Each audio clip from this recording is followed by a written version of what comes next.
Bélanger Laminé existe depuis 1960. Donc, on est un très gros fabricant de comptoirs de cuisine. Notre marché est principalement en Amérique du Nord actuellement. On est un leader nord-américain au niveau du comptoir moulé. Et il y a 2 ans, avec le marché qui ralentissait, on avait décidé d'aller prendre l'expansion. Et l'Europe était un marché qu'on considérait possible pour nous. Principalement la France. On disait que la France, comme on parle français, on aurait une facilité d'aller vendre notre produit. Donc, on est allé vers l'Europe.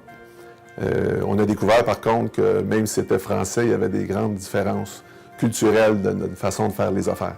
On a réalisé que, même si on parlait la même langue, la façon de faire les affaires, c'était drôlement différent.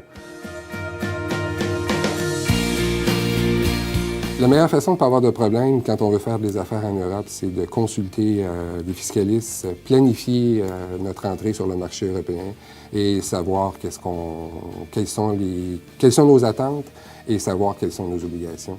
Je pense que c'est la première chose à faire. Pourquoi c'est complexe, les taxes en Europe? C'est que chaque pays adopte ses règles, malgré qu'elles doivent être similaires, il y a toujours des différences. Et ces différences-là, on doit les connaître pour bien les gérer, pour que l'entreprise ne soit pas prise à un moment ou à un autre tenue de payer une taxe qu'elle n'aurait pas chargée dans un pays. En fait, on avait le choix, au niveau de la taxe, que nous, on la charge aux clients et on s'occupe de la gérer et la remettre au gouvernement, ou encore de négocier avec les clients et demander s'ils pouvaient, eux autres, la payer, à même les douanes, au moment de dédouaner la marchandise. Et à ce moment-là, eux autres remettraient la taxe. C'était beaucoup plus simple pour nous. Et pour eux, c'était pas vraiment plus compliqué, mais pour nous, ça enlevait beaucoup de choses, de problèmes administratifs.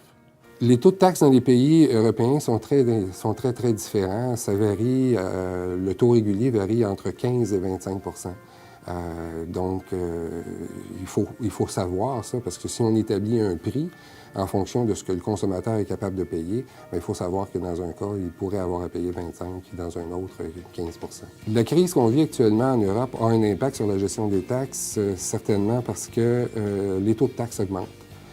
Les pays ont dû contribuer à la crise financière pour aider à s'en sortir, mais ces pays-là, il faut qu'ils puisent leur argent quelque part. Et actuellement, on voit que plusieurs pays augmentent les taux de taxes, les taux de TVA. Les façons de faire le business, c'est beaucoup plus long en France. Il faut être patient. Par contre, à la fin, on était content du travail.